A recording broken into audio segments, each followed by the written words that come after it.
Yayizona bakhulume after lama video ama trend ngikhuluma ngalento yobucelebrity yabo bra mawuyi celebrity ne ngifuna ukuyicacisa lento ukuthi why ngicine ngibaqonda ngibatshela ukuthi ba useless kangakanani ne lama celebrity sawabala ukuthi aphumile akhuluma. Shout out to Oscar Mpo kodwa ungizweke ne as much as ngibona ipatriotism of Oscar Mpo kunabantu engamele sibalalele kwi society bra wami. Yabona mina nje ayikho into engathiwa ngiyayibukela nengathi ngifisa ukuyisondelela eduze komuntu njengoSomizi. Ngisho ngathi udlulela eduze kwami wangang acknowledge anginamsebenzi nomuntu njalo bra. You understand? Yibo labantu abalahlekisa izwe ndoda. Ufike lapha mfethu ngingayibona inkulumo yakhe bra ekhuluma ukuthi lento esiyilwisayo si wrong. You understand? Labantu uma kwi-stand sokuthi labantu abadocument. Yabo leyo akuna foreigner whether legal or illegal eliyoza before iSouth African eSouth Africa. Sayidinga ileader njalo. Number 3 sidinga ileader engapheshulwa umoya. Yabona umuntu othi mayisemile egameni lakhe athi ngimile la. Yabo leyo nto le sometimes as a leader into kanjani mfethu. Yabona abantu abangayilandeleli history that much bathi Donald Trump wrong kulezi zinto azenzayo. But if you know my history yale region la kunezimpi khona including no America, Donald Trump for me he's the best president. Welcome to the Dobe Show. Of course, I go by and I'm Christmas. You already know I'm doing the best show, even James knows. Otherwise, on sound and camera, this thing as usual. I got my man James, and on my right, I got my man Ganda. Is one story at the time and one testimony at the time. Otherwise, please watch the episode until the end, as well as don't skip the ads, as well as make sure you donate our details shown after the disclaimer. It helps us a lot if you do that. We really appreciate your support and everything. So yeah, thank you guys so much. The support is amazing and is road to 200,000 subscribers. I'm sure this month we're gonna get there to 200,000 subscribers. So please keep on subscribing, keep on watching the episode until the end. Don't skip the ads. Otherwise, Kanda, are we on Grace? Yeah. We are on Grace. Ndichipinga tsa chiridzi. Uthini inkomondo namhlanje phela ungachithi. Ngiyaphila mtimande ngezwe kuwe mfethu. Uthini unayo imibuzo nkomondo? Ukomonde kangeni mfethu ubuza ngendlela. Yakusaba le ass. Awunayo imibuzo? Imibuzo yazi, imibuzo sibuza along the way. Mfethu kahle kuningi okwenzakele this in previous week. Imibuzo for me. Uyabaleka uqhubeka lento yakho kubaleka.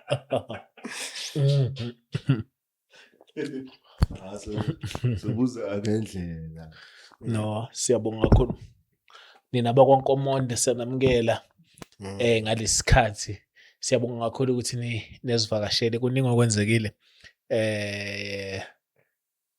Yesterday bekune march that you want to talk about. Also want to touch on what is going on exactly in the country. Is the country stable according to you? The effect of March, do you see the result? Because ngibuya shop ekanda ngibuya shop lento adisho ngisho akunamuntu ngisho emakhoni ngisho laba lesesigunda la. Akunamuntu. Yeah. It's him.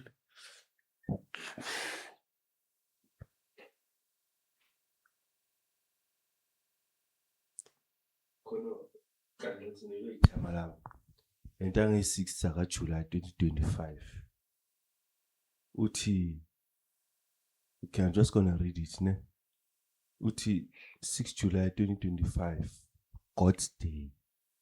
On that day, General Nhlanhla Mkhwanazi boldly blew the whistle on a highly sophisticated criminal syndicate. He exposed widespread institutional capture, political interference, and deep-rooted corruption within the South African Police Service. I view his action as a divine intervention or a day worthy of a sacred title.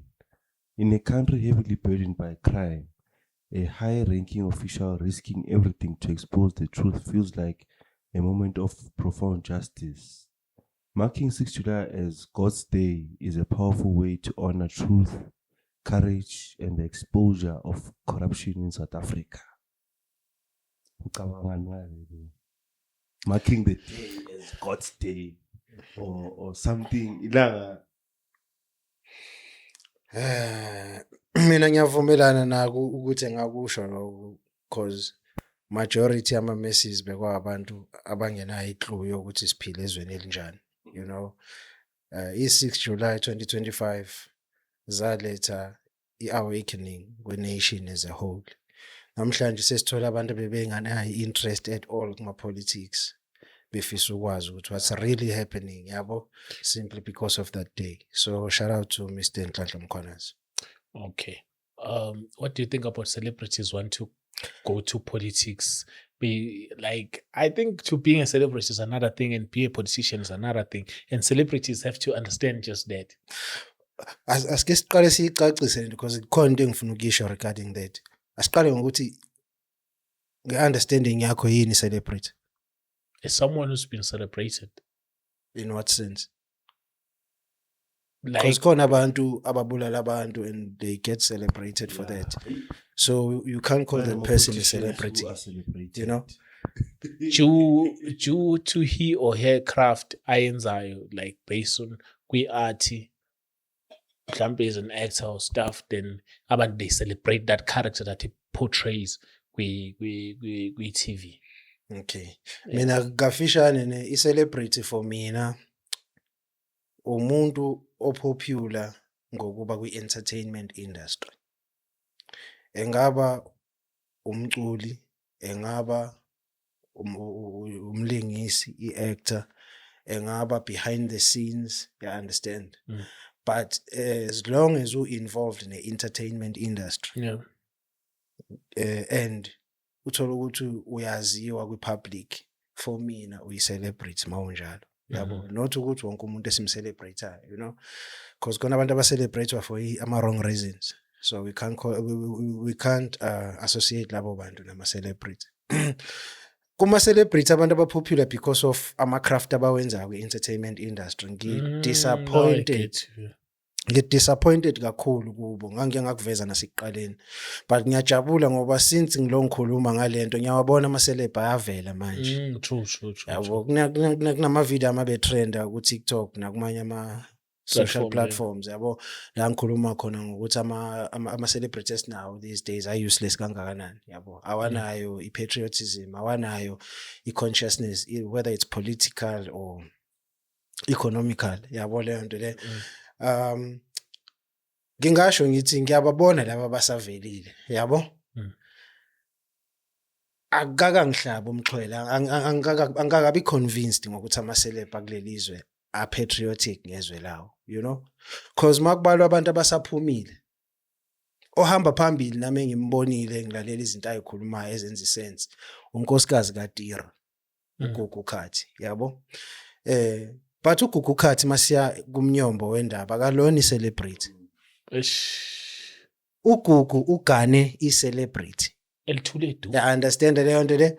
So asikwazi ukuthi ngoba kuuGugu thina kumele sinikeze uGugu ama-flowers ukuthi amantombazane akhulayo afunde ukuthi awubi muhle kuphela as umuntu wesifazane, awuhlali phambi kwesibuko uyiphopothe kuphela. Leyo makeup ehlala kulobo buso nalezo inwele ze-fake ehlala ekhanda kumele kube nengqondo ngaphakathi kwazo, yabo leyo nto le. uGugu uyi-example yaleyo nto ukuthi you can be uglamour ne and still ucabanga into profound, yayibona leyo nto le. So angeke ngize ngimbale kwilist yama-celebrities usisigugu, yabona leyo nto le. Umfazi we-celebrity akalona i-celebrity yena, you know. Ngibonile kunenye iGrootman eyi-actor nayo bathi uTumi bani Tumisho. Yeah, na uphume after ngikhulumile. Yeah, understand, and bonke nje labengisababone mina yabo, bonke labengisababone bekhuluma, yayizwa lona bakhulume after lama video ama trend ngikhuluma ngalento yobucelebrity, yabo. Bra mawuyi celebrity ne ngifuna ukuyicacisa lento ukuthi why ngicine ngibaqonda ngibatshela ukuthi ba useless kangakanani ne. Lama celeb sawabala ukuthi aphumile akhuluma. Shout out to Oscar Mpo. Oscar Mpo kodwa ungizweke ne. As much as ngibona ipatriotism ku Oscar Mpo. Oscar Mpo angakambone ekhipha video. A voice out. You understand? Ngiyambona ibhala ne. But nako lokho on the right bafethu. Okay, sharp bafethu. Yabo? Sharp. Nako lokho kuyajabulisa yabo ukuthi okay, umuntu prominent ngale yandlela at least unayo leyo nto enhlizweni yakhe yabo. But mina bengifisa ndoda abantu abazokhuluma, you understand, abasend i-message kwi global community ukuthi njengoba because lento lezi zinto abazama ukuyiprotect mngana ama gig nama deals abazama ukuprotect already amoshekile bra. Yeah, understand le nto le njengoba kuthiwa ama South Africans are xenophobic, akushiwo ukuthi ama South Africans are xenophobic excluding u DJ Maphorisa, excluding uKabza, excluding uCasper. No, bonke babekwa under the same blanket. I understand le nto le. So into engifuna ukisho bra, ngizoyiphinda lento. Abantu abakhulu komaskandi ndoda, we have ama-artist afana noKhuzana, ama-artist afana noMthandeni, ama-artist amakhulu, angikhulumi ngamavukane, you understand? Ingako ngibala uMaphorisa, ngibala uKabza, ingako ngisazobala noCasper, ngibale nayo yonke igenge le prominent kuma-generals, you understand? Labo bantu abakaphumi, yena uDJ Tira esikhundleni sokuthi aphume ukhulunyelwa unkosikazi wakhe, yena akakaze aphume akhulume into e-profound about le situation esikuyona. Into engimuzwe ikhuluma in the past 2 months or a month ago, uke wazama ukupromote ukuthi abantu abayovota. Waphindwa zama ukupromote iFact Durban Rocks. Wabona ukuthi ama messages are against leyo nto. Wayiyeka. Yabo leyo nto le. So sifaceane nabantu aba famous but abangazi ukubaleka kwezwe labo. I so wish ngabo AKA akashonanga dog. Yabona that artist, that one particular artist about Kenan Forbes. That guy, he was a patriot. To the core, bra. To the core, bra. I understand. Molalelisi daye khuluma back then. Nama Twitter back then. Ayakhombisa i-patriotism. Ayakhombisa i-political consciousness within the artist. I understand the. So kwafa abantu abarong kwasala abantu ababhedayo mfethu, ngisho njalo. Ngizama ukuthi AKA are relatable namanje. Mara ufuna ukubuza question ukuthi do you think obviously sinalento yokuthi ama celebrities are quiet because of protect ama brand wabo nani. Do you think laba abakhulumi? I don't know, mina ngazi ukuthi manje ngiyibuza ngoba mentioned this person uTumi Shomash. To me, okay, it's a good thing to call me, or aware, but now I'm thinking lana uguti. Ukawuphela naye ukhawathekile, the industry mkhawathile. He got cancelled at some point. Maybe he's angry to lose. Yeah. Oh, Klambi is one of those.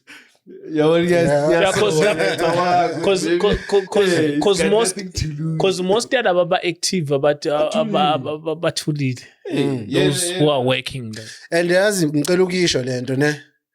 Yabona reason why ngithatha indaba ukuthi ama celeb ukuthula kwawo kumele sikukhumbule noma sesidlulile kulesimo lesi. Wonke lama celebrity akulelizwe bra, one way or the other, banawo ama relatives or ama family members affectwa ama drugs, affectwa utshwala, affectwa prostitution, affectwa yiwo wonke lama ills, ama social ills lawe swalisayo alethwa ile illegal migration plus nale incompetence ugovernment wethu anayo. You understand? Mfethu ngeke ngaba disappointed yezwa ku TikTok.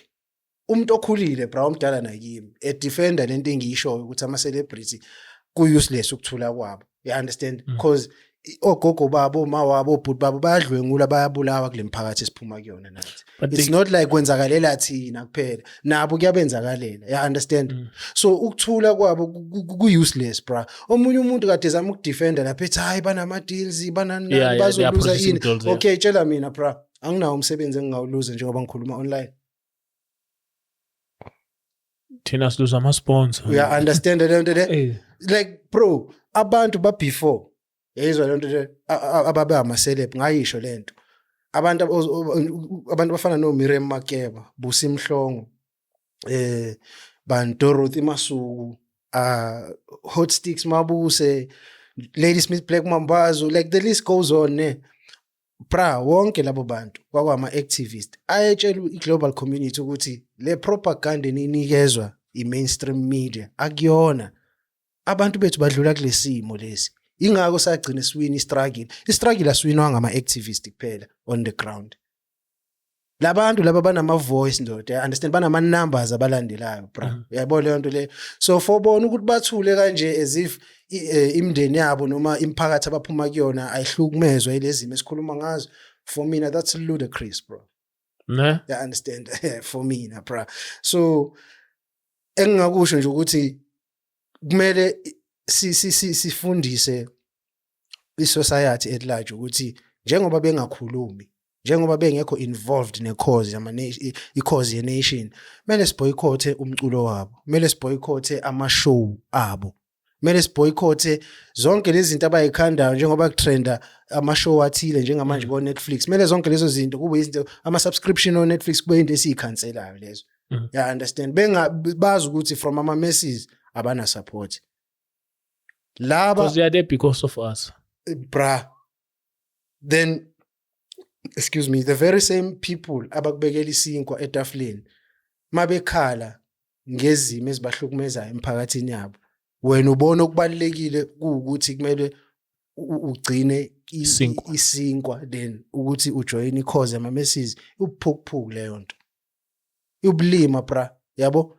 And in future kumele sazi ukuthi kufana nabantu abakuma-political parties in future bra, let me tell you this, i-revolution fethu lenibona ekhona njengamanje iyophela i-results silibona and kuyophatha ne-regime entsha eyophatha in future ne. Bonke labantu abama-delinquent abakuma-organization ahlukahlukene in future mhla sekuphethe abantu abanenhloso yokushintsha lelizwe ukuze libenefit abantu bala ekhaya. Chris, umuntu wakwaba in power wakhombisa ukuba incompetent in power, akumele avunyelwe ukuthi anikezwe ithuba lokujoyina lawo ma-future leaders. Because mfethu another thing ukuthi ama-celebrities ngempela umsebenzi wawo awusekho. Abezikasi bezobheka ama-talenti, like they helping with nothing bro, besides being on TV. That's why majority yabo ungaze ukhalele ukuba yibona ne. I think njengoba uphusha i-podcast kanje, some of them uyabazi bajwayele ne. On camera they look as if they're real actors. you understand, it's like they have made it ne. But in real life ndoda bayifanela nami nawe ndoda. You understand, mhlawumbe ungathola ukuthi kokunye ungcono mhlawumbe kunabo. You understand? I'm telling you bro, so yinto engicasulayo ukuthi yini lengaka imaphi lawo ma-brand angaka protectwayo, because we know ukuthi abekho rich ngalendlela abaportray ngayo kuma TV. Fanele that thing fear of unknown ukuthi hey mangikhuluma ngalokho ngisaqashwa ema-ridings bro, you are not working now. And shout out to angithathi any credit away from the ones who are coming out. Yeah, true. Bakhona omunye bathu bani Ayanda Ntanzi ngimbonile, omunye ubani bakhona man. No, bakhona basase we appreciate those who are coming out because it helps. I-reach babona abantu we serious about this. And enye into engifuna ukuyistate ile ne i-celebrity nje liphume obala ngalento ye-migration la ngidisappoint, kodwa ayikho nento engimangazayo ke ne. Usomizi yabo, usomizi uphikisana ne-call yama-masses ne. But angeke ngize futhi ngi-entertain indaba yakhe. Usomizi waphikisa intando kaNkulunkulu. I understand leyo nto le. So kwesinye isikhathi kumele uphinde uyibuke i-intellectual capacity yomuntu ozoya against yena ne. Kunabantu engamele sibalalele kwi-society bra wami. Yabona mina nje ayikho into engathiwa ngiyayibukela nengathi ngifisa ukuyisondelela eduze komuntu njengoSomizi. Ngisho ngathi udlulela eduze kwami wangangi-acknowledge, anginamsebenzi nomuntu njalo bra. You understand? Yibo labantu abalahlekisa izwe ndoda. Ufike lapha mfethu ngingayibona inkulumo yakhe bra ekhuluma ukuthi lento esiyilwisayo si wrong. You understand? Labantu ume kwi-stance sokuthi labantu abadocument. Yayizwa leyo nto le. Angithi bayabaqoma labantu bona. thina asina interest kulabantu asifune intombi zabo asizona futhi itabana asifune madoda khona you understand True. asina interest yabo so yena necrew yakhe whatever interest labanayo kulabantu asingalahlekelwa yizwe ngenxa yempene yabo funa khona impene uNkulunkulu angayidalanga abayidalela yona you understand so umuntu owakwazi ukuphikisa intando kaNkulunkulu bra wami anginaso isikhathi sokulong argue naye yabo le genge le eyibiza nge-middle class ethi i-middle class I think it's best ukuthi kakhulukazi labo abantu abamnyama I think it's best ukuthi bengakhulumi ngalento ye-migration. I said it. I said, I think this issue doesn't affect the middle class. It affects us on the ground. And with no disrespect, I think the middle class just can keep quiet.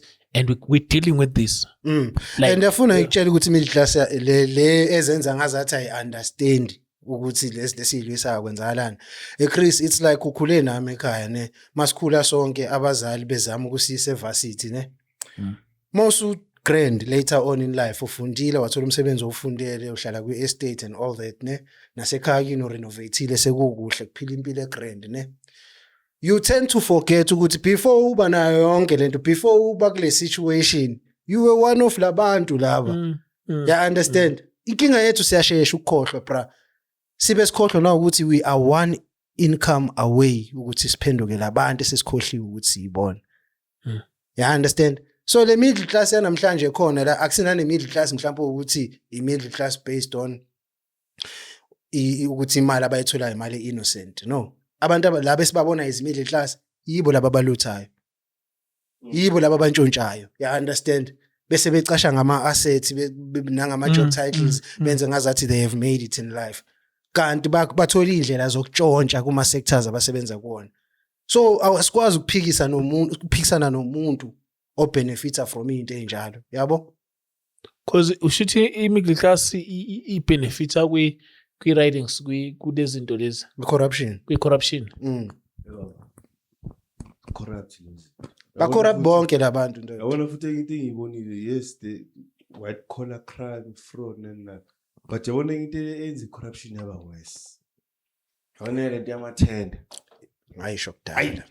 Ayivana almost so uyibheka kahle. Yeah manje siyabonakala. Phela manje yabona ngalento yemachi. Othi ngikwenzele nje ngicela ukuphula ulimi ngisakhuluma ngento yamathenda ungibuyisele kwenye into fast. Kunento enginokukhala ngayo bro. Yazi uzubona ukuthi siphila ezweni eligcwele inkohlakalo ne. Uyazi ukuthi ama department estate ama arm of service la esasebenzelayo thina. Awanazi imoto Uganda.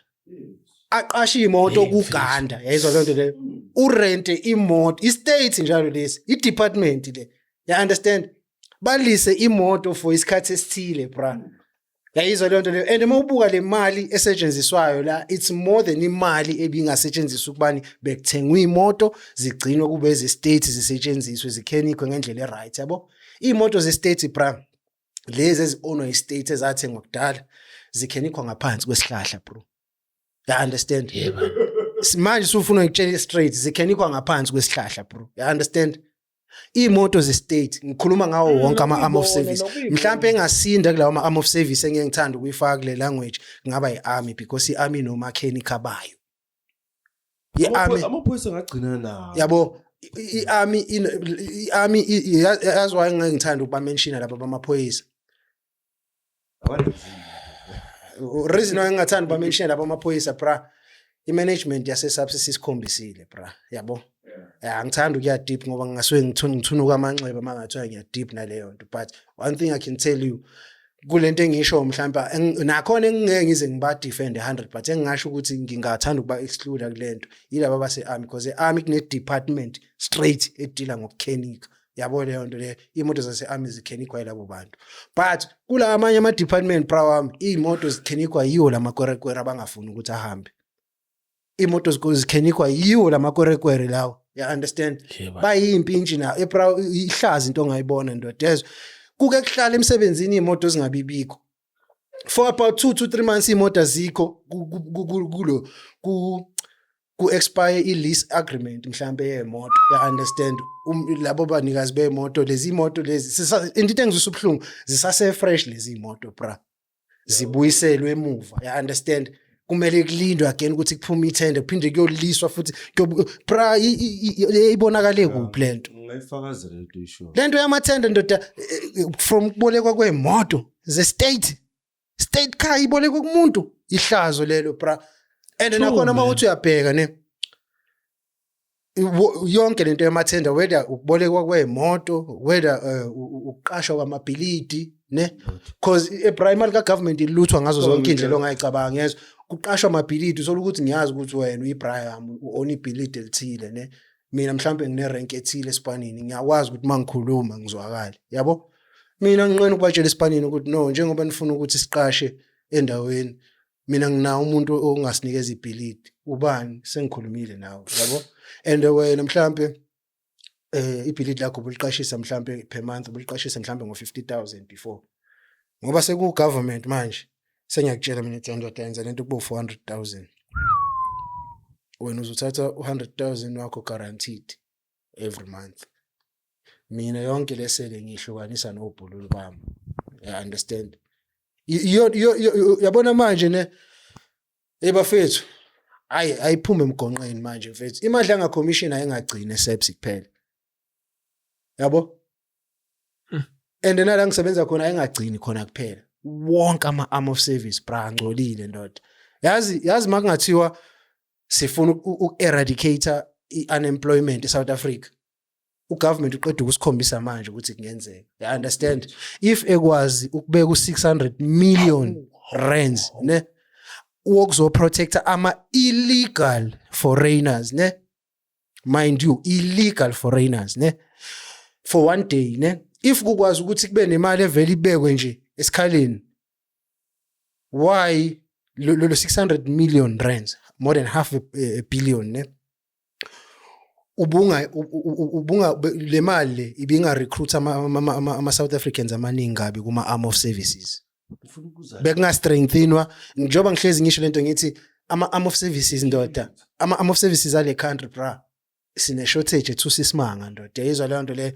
no 600,000 ubungaqasha inganeni 600 million ubungaqasha ingane eziningi yizwa leyo kuma public servants lawa khona already manje lawa active nethina you understand bekumele sikhushulelwe imali esiholayo bra ukuze singabribeki you understand bra mawufuna ngitshela iqiniso ne more than 80% wama government employees noma engakuyiphi sector ongayicabanga ganda awaqualify ukuthenga umuzi endaweni decent let alone uku-afforda ne ukuqualify there's a difference between ukuqualify noku-afforda ne uku-afforda it's like mhlambe mina bengabe ngiya-afford ukwenza into then I messed up my credit score that's why nginga-afford ukuyenza ne but inoje ngangivumele it's just that mina ngi-ill discipline ngama-funds ami ne ukungaqualify it's something else angikho kuleyo bracket angifiki la you understand bra majority ama government employees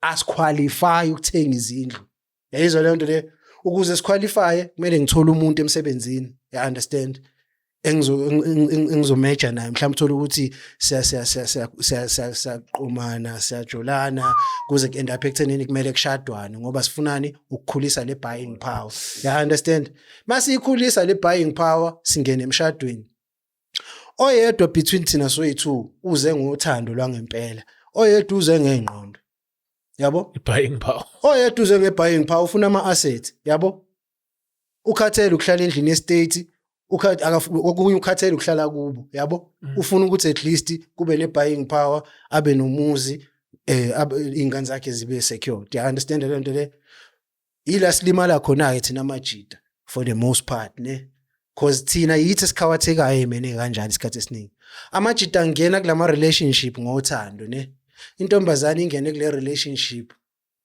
ngoba isibone ibhodi eliconsayo ne that's why uthola amajida angikhondoni lento engizoyisho manje ne but angeke iziyeke ukwenzeka masingalikhuluma iqiniso that's why uthola majority ama government employees angikhathali ngawuthisha ngayiphoyisa ngayisosha ngayini that's why uthola majority ama government employees inale tendency yokubulala ama spouses ayo you understand cause mase sihlukana yonke into enginayo mina ile ngiyibuilde nawe yabo ene njengoba uhlukana nami uthola ukuthi uhalf we pension fund yami ngiyawubona ukuthi uzohamba and wena njengoba umuntu wesifazane mhlawumbe bungenayo nale service mina enginayo yabo umuntu ozoluza la kahle kahle ubani imina yabo ngaleso sikhathi umuntu ohambile wayophinga ubani umuntu wesifazane yayibona leyo nto le then bese sigcina isigijimela ukuthini hawu bengamiyeki ingane bese ngazambulale yayizwa leyo nto le sikhwikho ukuthi sigijimele lapho ukuthi bengamiyeki ingane yabo forgetting ukuthi lo mshado ukushiya nekoloto yayizwa leyo nto ama assets obuyitshela ukuthi usuwaphembile uzowaluza ya understand azodliwa yilo mfazi mhlambe futhi nalezi ingane omthole nazo ya understand ne boyfriend entsha or naso nobaba wengane ya understand most amajita asebenza ka government uboyi notice lento ne kakhulukazi la ashadile futhi nakho kakhulukazi ucheck ukuthi ashade nobani ashade nama government employees ya understand ibona abanokubulalana isikhathi esiningi cause iyo yonke into anayo le mayeluza lento le futhi nakhona uthothi akayiluziswa izenzo zakhe uyiluziswa izenzo zomfazi and umfazi siyazi umthetho wa South Africa ufavor abafazi yayibona le nto le that's why ubona amaphoyisa othisha yonke lento lisebenzela ugovernment that's why uyibona igijimela ukubulala abafazi izinto mase singasahambi kahle ingoba yonke into anayo akayisebenzela uyibeke la athi ngibuza Nkomondo ufuna ubuza ngale amaphoyisa lela abantu makuphuma ama-post SAPS phuma ama-post kuphela ukuba iphoyisa like abanazo ezinye izinto njengamasoja abanazo ezinye department ukuthi mhlambe okay with SAPS ungaba umechanic or ungaba udriver or ungaba yini like azikho lezo zinto wonke ngakayisho lento ndoda wonke ama-arm of service ala eSouth Africa ne anama mastering sikubiza kanjalo thina anama mastering ahlukene phakathi akuona wonke amaphoyisa agqoka le uniform yamaphoyisa ama constable abaseshi ama detectives no yabo khona abantu bako logistics khona abantu bako HR khona abantu bako forensic khona abantu bahlukahlukene labantu leso siyazibona ngikhuluma abo forensic vele kuyahambelana futhi izinto esizibonayo ngikhuluma ngalezi I know army bakhona bo doctor bakhona nase SAPS bakhona ngithi wasingababu angaze ngimbona but it all comes down to lento engakayisho ukuthi bra I'm repeating myself all over again nepotism sexual favors no bribe SAPS ngibona lo mlungu lo not only SAPS wonke ama-arm of service ngifuna sikhuluma nge-SAPS kakhulu khona lo mlungu bathi wadlile amabhiliyoni uyavela kumadlala bathi wenzani angazi control system ye-SAPS or wenzani uthola tender yakhona lo mlungu lo wenzani or khona into ithenda ayiphethe SAPS oSullivan hayi oSullivan umunye umlungu nje ogugile inyana usidudlanyana nje ngikhohliwe igama la ngathi isystem khona system yana eprovider service provider SAPS ngaphandle kwakhe vele hayi so I'm asking myself ukuthi but it has to do with a system IT not so ngiyazibuza ukuthi SAPS bebela ngabe mfethu department emkhulu mfethu yabantu be-IT yabona into ezifana nalezo bekanda kufuze ngabe i-police station e-call center simple thing simple thing phela mfethu uma ngathi ufona la eDobsonville yebabambe uma uyibamba umuntu angakubuza uthi mfethu umthetho ikwazi umuntu bekubuza uthi bamgwaze kuphi entanyeni kanti usho ukuthi umuntu ukwaziwe ohlulekile efonini uye police station uDave futhi kunento kuthiwa amaveni awekho like ziningi izinto la eSouth Africa kumele zilungiswe program ne ama-arm of services are incapable of ukwenza imisebenzi yawo because sinama politicians are incompetent you understand ama politicians esinawo Chris awikene ama of services dog ngendlela esimanga yabo why ngithi ama politicians esinawo enze sure ukuthi ama of services esinawo are weak we can't kunento abantu abaningi abangayiboni noma ngizothi abangakhulumi ngayo yabo again ngizoyithatha iphanje ngale yabo wathathile mfowethu sengwathathile qhubeka ndoda sekuseduze phambili yebafethu kunento enkulu eyenzakalayo la eSouth Africa engakhulunywa ngayo kulama arm of services esiwasebenzayo ne wonke angibali le eyami kuphela wonke ne kunabantu bebe ama general before noma kade be ama director if ungayibeka kanjalo yabo whether it's army SAPS PRASA correctional customs zonke bonke ne Yeah. kunabantu bebe general before ne before bephume kwi system ne benza sure ukuthi ingane zabo ihlobo zabo ama sex partners zabo bababeka in place in positions ne so that bona later on mase be retire ne lezi ingane zabe zama plans nalemndeni yabo nalama sex partners zabo ama plans mase bephumile bona kwi system yibo laba bazosala kwama head alawo ma department ngani uma ngiyangithola kahle yabo leyo nto le so lama department mawubukisisa kahle ne a controlwa abantu aseba retire noma seba resign you understand ababe powerful ngaphakathi kwalama department you understand kuma executives go wonke lama department bra ayikho ngishiya ngaphandle go wonke uzothola izingane zama ex members ziwo generali ziwo colonel you understand leyo nto le zibambe nama critical positions you understand kulawo ma rankers uthola ukuthi umuntu kuyazi ukuthi HR yaseGauteng iphethe uyena yabo leyo nto le ilokhuzani logistics yaseGauteng iphethe uyena you understand so laba sebe retire nalaba seba resign ababe powerful abaplanta lama plans lama tender mangathiwa stressa kahle imali ukuthi ibuye laphi ibuyela kulabantu engibashoyo asebaphuma kwi system aba control the system from the outside you understand kukancane ukuthola ugeneral noma idirector in today's time noma ngakiphi arm of services ongayithola ingekho related nama comrade noma ingekho related nabantu aseba retire ababe powerful kwi department noma ingeyona i-sex partner yalabo bantu you understand kune-link ezoba khona mangathiwa nabo laba bangilalelayo laba yilezo zinto baneqiniso kubona bangakutshela ukuthi ngikhuluma ivari lama arm of services reason why incompetent kanje awanawo ama leaders you understand labantu esibekelwe bona sengazathi ama leaders ama plans aplantwa abantu asebengekho kwi system aba control the system from the outside yingakho nalama plans akhona njengamanje azama ukuplanta awawa ama plans you understand so kuzoba into ehamba kanje le mawukuthi mhlambe ngoba sasikuplante sakubeka lapha mangithi ekuse mhlambe kuba khona uqashwa yabo mina sengiretire lo ngiresignile ngingaphandle ngifonela wena Chris yabo ngakubeka kwi position yokuthi uwoqashayo lapho yabo ngiyakutshela ngithi mfethu kunabantu basemnambithi about 200 engifuna ungithathele bona lapho you understand ukuthi i-training center idinga abantu abawu 600 angikhathali thatha abawu 200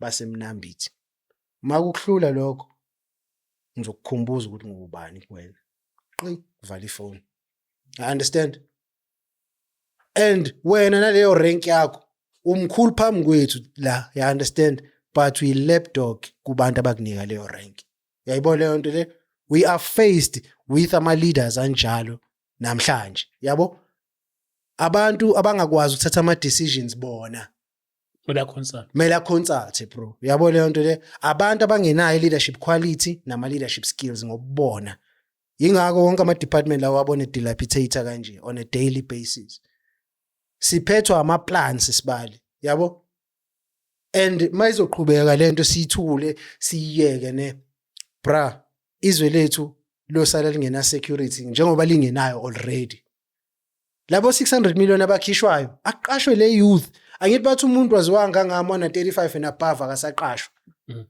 bangaka abantu afethu abana more than 10 years baba nama qualifications as tertiary bra abangangama bangaqashwanga kuze kube yinamhlanje bangaki and makuvuleka ama spaces manje ukuthi beqashwe abasaqasheki ngoba iAGC yabashaya but makumele kukhankaswe for ukuvota ba relevant labo bantu uthi kukhankaswe kubona why kule democracy u35 years awusangivumela ukuthi ngiqashwe but lo 35 years ubalekile makumele kutholakala ama vote make it make sense bra yabo so sifacane nesizwe sinjalo ndoda makungathiwa abantu abafana noMadlanga commissions IDEC or IPID banesifiso sokubona lelizwe lishintsha ne bra nanokuthi mfethu uzubona ukuthi izibulawa ngebomba phela masuna 35 ila ucabanga khona Kahle. like kahle Ila uba So, sound abafuni kuthiwa like mfethu Bra. it doesn't make sense. hayi emfethu utshele mina njengoba sikanje la endlini ubona umuntu oyikhehla phakathi kwethu la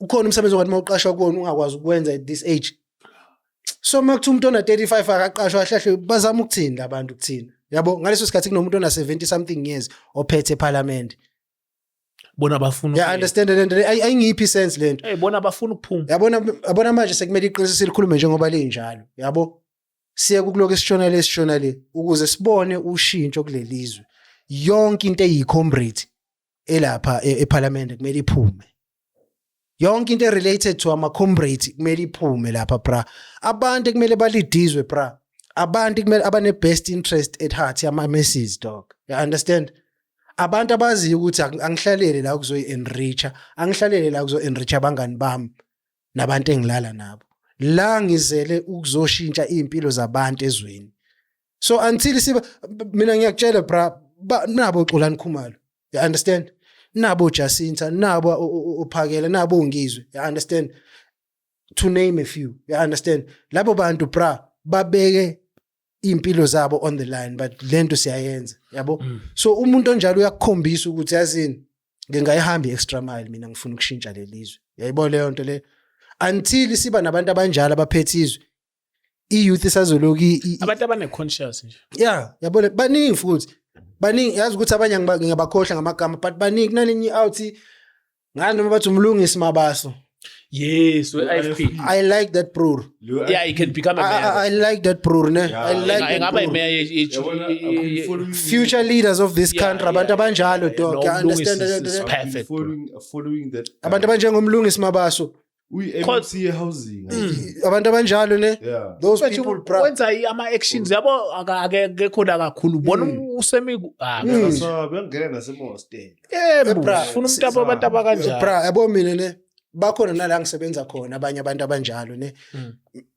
even myself I do believe ukuthi I'm like that yabo it's just that okunye ke si prohibit ona imisebenzi siyisebenzayo say you can't go yabo for now yabo but bra sikhona abantu esingadingi mina bro akusipho phola ukuhamba ngeLamborghini true ufana anginalo iphupho lokuthiwa nginemoto nginemoto eziwu10 ezama supercars anginalo lelo phupho mina yabo leyo nto le anginalo iphupho lokuthi kuthiwe nginendlu ka100 and something million akusiphupho lami akusinto engiyidesire leyo yabo leyo nto leyo mina iphupho engilifisayo bro wami ukufisa ukubona ngathini inhlupheko kuyinto esiyimangalelayo kuma communities you understand ngifisa ukubona siphile kumphakathi whereby uzokubona kungena sidingo nokuthi ungibambe inkunzi because whatever lozongiphuca yona kulula ukuthi ungahamba uyilanda ngendlela eqondile that's my dream yabona okhona nomunye bane Councillor Zungu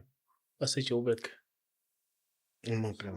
Councillor Zungu waseJoburg like today I'm Councillor Zungu here Johannesburg khuluma sazomcheka yeah uZungu naye is very active athi ngibuze but shout out to Mlungisi Mabaso yeah I like that bro yeah athi ngibuze like in your view or opinion like for South Africa ukuthi be i-country mfethu right nje ngokubona kwakho ucabanga kufuneka i-leader enjani yazi manje ene vision enjani yazi ngazi ukuthi mfethu singabi ne leader ama messages kube wama leaders mfana yabona dog we don't need ama politicians manje no I'm ukukhuluma nge-politician khuluma nge-leader someone that can lead from maybe ukenza umzekelo yabona i-Iran ama-leaders akhona supreme leader ama-supreme leader ba strong kulento abakholela kuyo in terms of religion wonke umuntu ukholela kule nto leyo makuthiwe ufana ne-Senegal for instance yabona Senegal nje ku-World Cup i-coach yeSenegal ithe yona bama-Muslim I think or something yeah I think I'm a Muslim ithe even if bangabadlalisa Friday ngesikhathi sokuthandaza bazohamba bayothandaza yabona ba strong kanjani labo bantu labo yeah khuluma ngikhuluma based on that. Yeah, if sishaya Christian country, we Christians. Mfethu lalela kutshele ne. Sasixakile la. Lalela kutshele bra wami ne. Ngizoqala ngokuthi number 1 ioppress enkulu kunayo yonke into ne. Esenza sithole sila sikhona namhlanje ireligion. I understand. Masingathatha ireligion sibeke eceleni. Whether we Christian, we Muslim, we traditionalist, whatever. Lokho sikubeke eceleni ne. Mina umuntu engifisa ukuthi abe yileader le country anginandaba kakhulu ne-religion yomuntu ukuthi kuyobe kuyini, but number 1 ngifisa umuntu oyoba i-future thinker, yabo, umuntu okwazi ukucabangela isizwe in future, mhlambe umuntu oyo implicate or abeka ama resources phambi kwama messes, you understand. Mangisho kanjalo ngisho kanjani, i-leader sidingayo kumele kube umuntu number 1 o-understandayo ukuthi ikho enkulu yokucorrecta lezi inkinga esinazo i-education esinayo. Number 1 umuntu okumele afixe i-education system esinayo, you understand. Kumele sibe ne-education system bra eno-matric o accredited man. U-matric uthola ukuthi uyakwazi uku-invent izinto, uyakwazi ukukhanda izinto, uyakwazi ukulapha umuntu ungakayi tertiary, you understand. Ngo-matric wakho, you understand leyo nto le. You can start it. You can be a welder, a boiler maker before uya nase-tertiary. Already lezi zinto ubuyifunda from kindergarten until high school. Mawusuye tertiary usuyela ukuyolanda into ex-certifyayo ukuthi vele lezi zinto uyazazi. Yabo leyo nto le practical wise we understand. Electricity waze uthothi waze uko standard 8. Yabo khona ungachuphi indlu iqedwe. Ngeknowledge obunayo uka standard 8 nge-electricity uthothi ubungangena ngisho City of Joburg ukhompete nabantu asebasebenza iminyaka khona. Sifuna abantu abazo attacker i-education ngaleyo approach. Yabo leyo nto le. That's number 1, yabo. Number 2, kube umuntu owazi ukuthi ama-South Africans awasiya ama-second class citizens e-South Africa, ama-first class, priority at all cost bra. Yabo leyo akuna foreigner whether legal or illegal eliyoza before i-South African e-South Africa. Sayidinga i-leader njalo. Number 3, sidinga i-leader engapheshulwa umoya. Yabona umuntu othi mayisemile egameni lakhe athi ngimile la. Yabo leyo nto le. Sometimes as a leader into kanjani mfethu. Yabona abantu abangayilandeleli history that much bathi Donald Trump wrong kulezi zinto azenzayo. But if you know history yale region la kunezimpi khona including no America, Donald Trump for me he's the best president iAmerica kuyaba nayo in the past 30-40 years. Izinto akwazi kuyi-confront azenze izinto wonke nama president ayengakwazi ukuzenza. And whatever Donald Trump ayenzayo laphana i-priority yakhe ama citizens ase-USA. You understand? So thina la sifacane ne-opposite ka-Donald Trump. You understand? Stage. Thina la owethu umongameli uprotector laba bokufika. Thina akanandaba nathi. So lonke isoka alikho elingenasici mfethu. Donald Trump ngingambiza ngayo yonke into enimbiza ngayo. But lona ungcono Donald Trump khona ongathi ungakuyi point. Kulona ungaphointa ini lo president wami. Ayikho into akayi-achieve, ayikho nento futhi ayoyishiya yo benefit ama future generations. Yabona ke la u-right to president. Ayikho. Donald Trump bengimthanda the time athi put America first. Manje I feel like ufuna ukuzenza uNkulunkulu. In what way? You cannot say when you will wipe out a country like a whole nation. Ubani wena? Ngoba ufuna lento oyifunayo. Like yena nambe ngimsupporta, ama-views wakhe bengiwathanda. Yes, put America first, close borders and what not. Masekazoyenza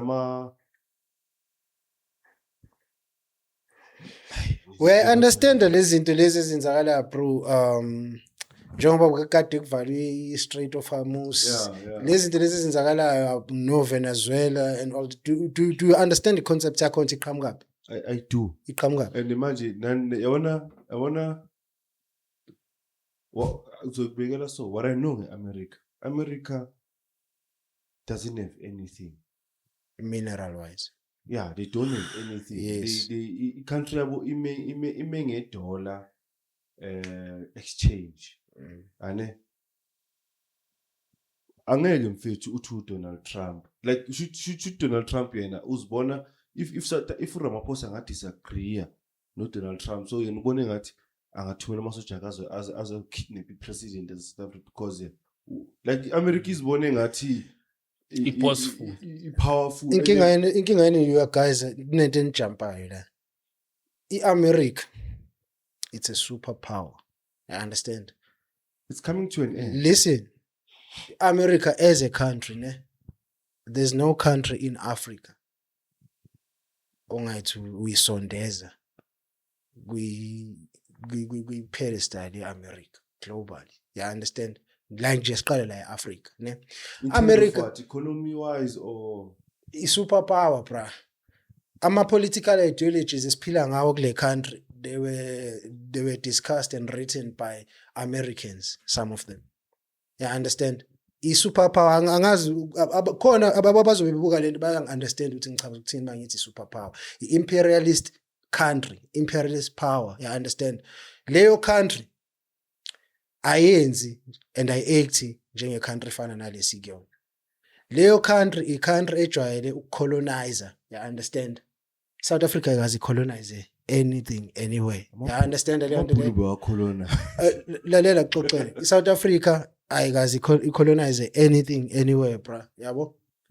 Phela mangizokubuyisela emuva ngezwe lethu la before amabhunu ezosicolonize ngo-1948. Before that besiphila under i-monarchy yase-British. You understand? Besiyi-British colony. You understand leyo nto leyo? So South Africa as a country, ayikaze ya colonizer next and ayisoze colonize next. You understand? I-Russia, ama countries anale power America na ambalwa kabi. Ama countries afana no Russia, ama countries afana no China. You understand? Lawo ma countries ama superpower lawo dog. Ama countries afana no UK. You understand? Lawo ama superpowers, bro. Izinto abazenzayo nabathi azenzeke ibona abantu abarule umhlaba lapho. You understand le nto le? So wena Ganda indlela oresina ngana ngendlela okhuluma ngayo ngoPresident Trump, it's like ukhuluma ngoPresident wase South Africa or uPresident wakuphi kuphi. Loyo muntu loyo kufana nalapha eBritain. I-Prime Minister yase Britain ingaba nawo wonke ama ideas kodwa i-decision iphuma kwi-monarchy. You understand? And the monarchy mayithi yona iSouth Africa i-invade. I-Prime Minister ithi ayinga-invade. ISouth Africa izo-invade ngoba i-monarchy yona erulayo. Angazi noma uyayizwa lento. Does it make sense? But abantu abayaziyo into engiyikhulumayo for sure it will make sense to them. Yeah. I know. Ngekho umuntu ongayazi. I think isikhule sitshele or sibone. For me personally, I feel like America has been pushing this agenda propaganda thing yokuthi they are powerful. They are. Mamela ngifuna ungizwe kahle. Siyasatshiswa mfethu through Hollywood movies, through into eyiningi. CIA. alokhu ukuthi benza ama-adverting ngana South Africa. I mean, ibe nesisesikhulu kube nempukane. One thing engiyifundile ngale war Iran America. One thing engiyifundile. Ngibone lokho ukuthi America yes inazi izinto yazenza izinto but they are not yabona ngizokutshela njengomZulu njengendoda yomZulu ukuthi nababantu labantu laba ayikho into wow ayikho mina like I feel like they've been pushing propaganda sisawa uthe phela America phela yabona ngizokutshela ngale wase Iran besithi ukuthi America not izoyizinto yako Hollywood movie. You understand? Mina ngibone ngayo mfethu ukuthi hayi America nje indaba uDonald Trump uNtswembu ngokukhuluma Ntswembu asibuki ngokufana, you know, asibuki ngokufana bro. technology banayo eVenezuela kenzeke I what you call earthquake now a few days ago kenzeke earthquake besikhuluma ngayo emalangeni ukuthi it might be ukuthi njengoba kenzeke earthquake they are busy ne-oil ama-Americans bakidnap i-president yaseVenezuela and siyasatshiswa abantu bayasatshiswa abantu baseVenezuela bathulile bayenza ifokolo basatshiswa ngokuthatha i-president nani already sebahlala in fear but I can tell you now abayozama mhlambe eBurkina Faso uTraore maybe we might see something else bayazama Iran manje Iran yabona Iran ishilo thina we are prepared to die sizoyimela we are prepared to die so now baya nge full force so nathi isiphila I think isiphila kulomqondo ukuthi America bangasenzela iHollywood bangasenzela imovie if bebobona the time uRamaphosa ayenza lento le eIsrael wathwathi konje yini bayisi CIJ court wathi bengibona ama comments abantu ku social media kade Ramaphosa wenzani uZonald Trump uzothumela into zakhe la sizobhonywa nani abantu ezinjalo siphila kulo fear le because sitshela ukuthi America is that powerful. It is that powerful bro. It is that powerful bro. Singazama ukuthi sikhohlise siyiphike leyo nto. I-country kwazi uku-aida i-continent ngama-funds. Trillions and trillions of dollars, ne? Like asiqale lapho ne? I-country kwazi ukufunda i-continent, not i-continent kuphela and other parts of the world, understand? Ibafande ngemali, ibafande nangokudla, ibafande nangemedicine, ibafande nangeinto eziningi. Leyo country it is powerful vele. Mind you, eSouth Africa sinawo ama-specialist ethu aka-health, I understand, kuyo yonke field, ne? Even i-heart transplant yokuqala yaba-successful globally yenzeka la eSouth Africa, Cape Town, ne? So historically, we've been proving ukuthi, okay, South Africa, we are good when it comes to into zaka-health, ne? Namanje, kunalento ekuthiwa, kunama-rumors ukuthi i-HIV cure isitholakele but because of business side of things, because of business side of things, akukho lula ukuthi bayiphasise. I understand i-ARV ikhandela i-World Health Organization ama-trillions, I understand. So ngifuna ukuyaphi nale nkulumo engiyakuyona bra wami. I-USA ngizokukhombisa ubukhulu bayo bra wami. I-USA inkulu dog, powerful kakhulu kabi. Why ngizosho njalo? Number 1, i-first case ever ye-HIV yaqalaphi. The first person okutholakala i-HIV positive watholakala laphi? UK. No, you are terribly wrong. Umuntu oqala owatholakala nengculazi, nigugule lento niyenze whatever, niyithola le answer ngisho. Umuntu oqala wadiscovereke nengculazi watholakala e-USA. And yazi ukuthi watholakala kuumuntu kanjani? LGBTQI+. Serious?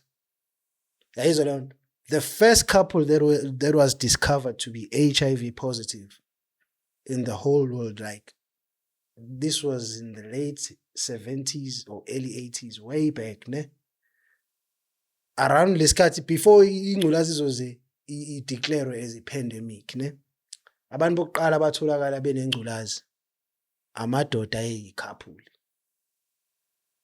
Njengoba namhlanje isigcwele yonke indawo. And lelo couple kwawela se-America. Yayizwa leyo nto le? Sure. Yayizwa leyo nto le? So ingculazi yaqala khona, ne? Namhlanje kodwa mawufuna uku-associate ingculazi ungayi-associate ne-South Africa. Hey bro. Namhlanje sithiwa i-Africa yonke nomhlaba wonke kuthiwa siyizwe eligcwele abantu abanengculazi. Yayizwa leyo nto le? But the originator of that thing yaphuma e-America, iphume eTabaneni. You understand? Ama-ARVs dog, i-America benefita kakhulu from leyo nto. You understand? Iyona ephethe ukhiye, iyona ephethe igrip yama-ARVs. Ya understand? I-America mayinga decide ukuthi namhlanje sine South Africa akusenama ARVs engwaletha lapho. Baningi abantu abangafa la. Ya understand? Ngizama ukukhombisa ubukhulu beAmerica bro. Ya understand? And ngaleso sikhathi ngizokwenzela nje example angisho ukuthi lento engizoyisho example ke le. Angisho ukuthi kunjalo ne. But example engifuna ukubonisa yona ukuthi America khamba ngayo ne. America ile country ukuthi iyazi ukuthi South Africa capable of ama pharmaceutical companies ala South Africa capable ukuthi angayikhandela iARVs engayikhandela ngisho cure straight AIDS ne. But America ile country ukuthi ngoba thina sinayo iARV akumele nina lapha eSouth Africa niyikhandele yenu. If niyikhandele yenu sizonibulala. You understand? America operator kanjalo. Yabona leyo nto le sesinifande for many years for almost 20 plus years since kuyithina sinidistributela ama-ARVs. So namhlanje senidecide ukukhatha le relationship esinayo ngoba senifuna ukuyikhandela nina le mali engaka esiyiluzayo. Yabo? Bona it's all about business ikubona. It's not more about impilo zabantu, you know? So iSouth Africa mayengathi yaqala iyazama ukuyikhandela mathi uyazama ukuyikhandela indlela yokuthi si capable ukuthi singazenza lezi zinto, trust me. But iAmerica ilapho engaqala khona isusu udweshu kubulawa abantu ngobani akumele siyimele mame athi ngibuza nkomo and democracy emhlabeni wonke ne it's either kumele urely under iUK or iAmerica. Idemocracy necapitalism i-political ideology eqhamuka nama-western imperialist lawo. You understand? Okuyila ama-countries engwamentionayo. So le example engikwenzela yona ukuthi bengathi wena ngoba senine-factory yokuzakhela le nto abantu beni bayaphila anisadingi bona impi ngasuswa yilokho. athi kubuza nkomonde njengoba ngisho for me propaganda lento yenziwa America bona ngiyabavuma abantsimbi ngemarketing ngiyabavuma i-US you mentioned ukuthi i-US ifund iAfrica ngama-trillions. Mina I'm saying to you, yes, they do that because into yenza ukuthi America ibe rich is because isebenzisa i-currency ya ukutrade umhlaba wonke. Yeah. Yiko bangafuni lento ye-currency ye-BRICS ukuthi ipass because lento ayenze ichayile nge-America. Yeah, once lento ayenze ichayile nge-America. Into zama-ARV nani lawo ama-deal esikhawathwe ama-government basayinile ama-deal bakhawatha thina njengoba besawasayina namanje ukuprove ukuthi America is not that powerful.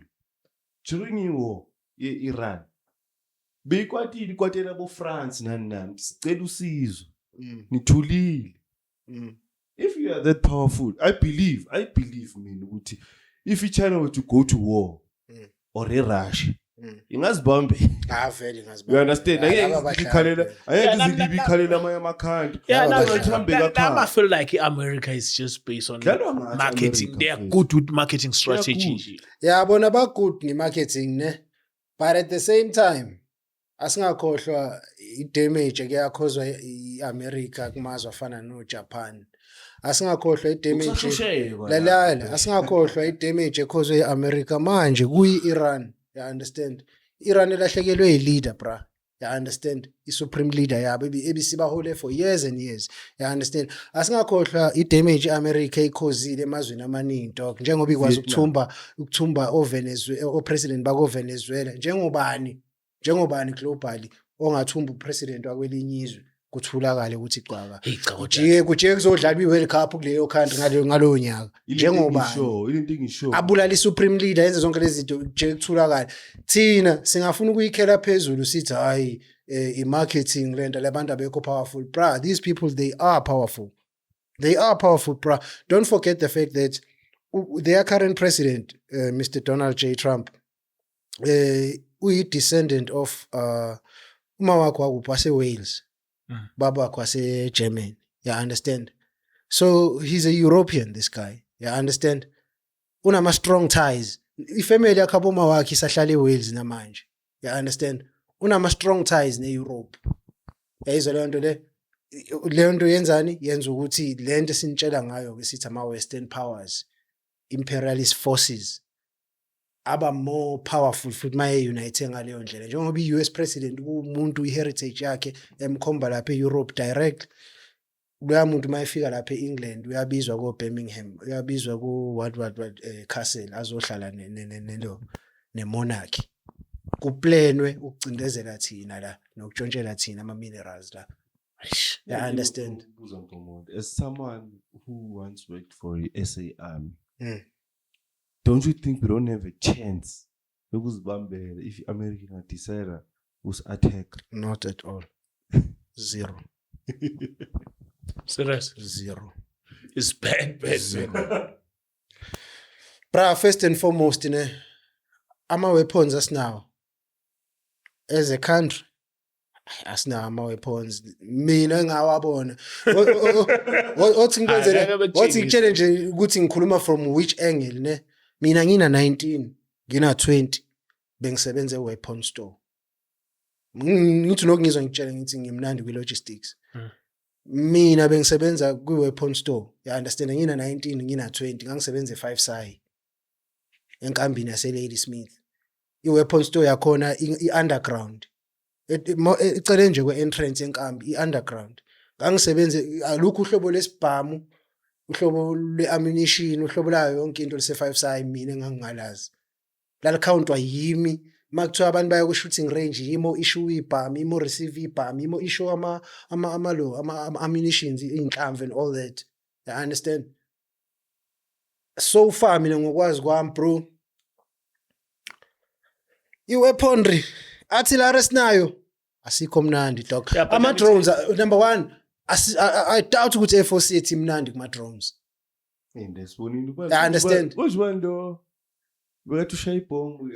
Siqale yabo asikabe sisaya la but what I'm saying is bro and ekulama arm of services ethu bra ne phendule lo mbuzo usho bra kunzima ukuthi ngingathi ama arm of services nawe ngalwisana nempi engaqhamuka ngaphandle because number 1 uyamthola umuntu oyisosha ona 15 to 20 years agcina ukudubula. Nanokuthi I understand. Kunama social dog ongathi mawuthi awaye kwi battlefield angakwazi because like wagcina ukudubula mhlawumbe sase ku training wathi mayephuma ku training center ku training unit ebasenkambini straight akaphindanga adlala ngebhamu. Bathi simnandi phansi kwamanzi mos. Ku navy.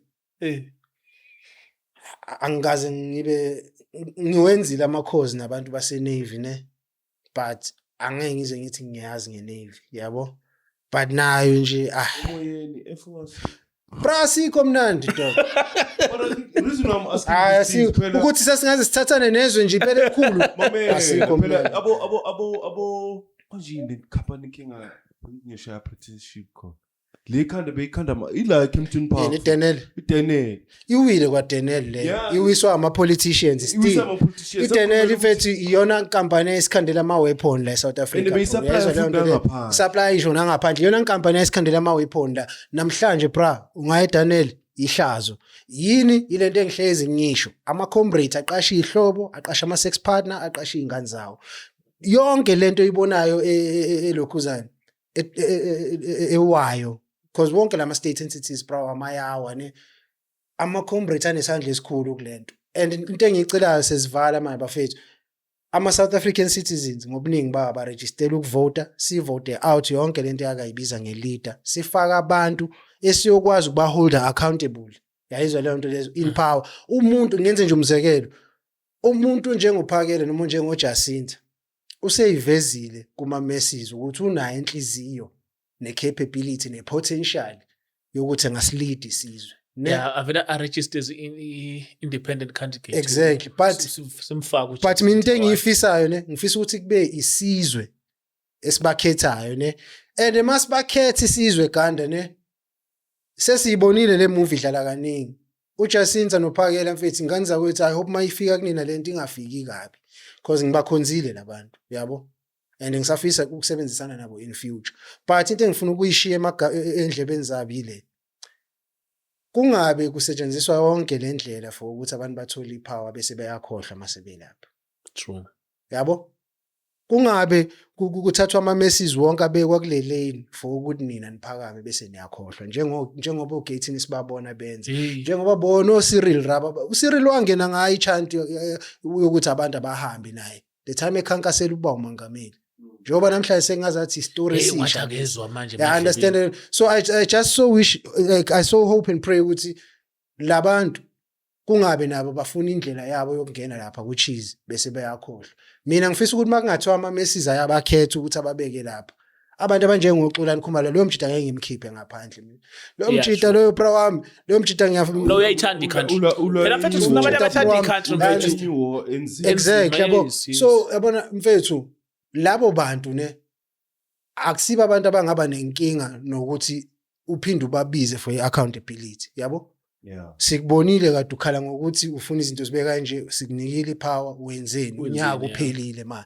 kumele ubuze usinikeze ifeedback ezama messages ukuthi akusena ama comrade exactly yabo le nto le like over maybe the past 12-24 months we've succeeded ekutheni sense 1 2 3 4 5 naba abantu bathola imisebenzi naba abantu bathola ibhedlela bathola izikole yabo le nto le sifuna ilile thina yosikhombisa i-progress ngaleyo ndlela yabo leyo nto le and enye into manje angazi noma na notice yini since kunemadlanga kanye na wonke lama committee akhona ne angazi noma na notice ukuthi i-content ye promiscuity online iyaphela yeah osisibethe abagqoka amaphenti no bra online bayanyamalala manje ifemi ivaliwe ya understand angazi noma na notice yini leyo nto bra kodwa ngisho emaklabhini labo o champagne gate baxoshiwe bra asilinde ijebe July sibuzo nzala iyobe ingekho strong imali ezodliwa manje le ama play uma ebuya le imali ebheki ngale 600 million ungayikhohle yasekona le 600 and into engicasula ngalo 600 million bra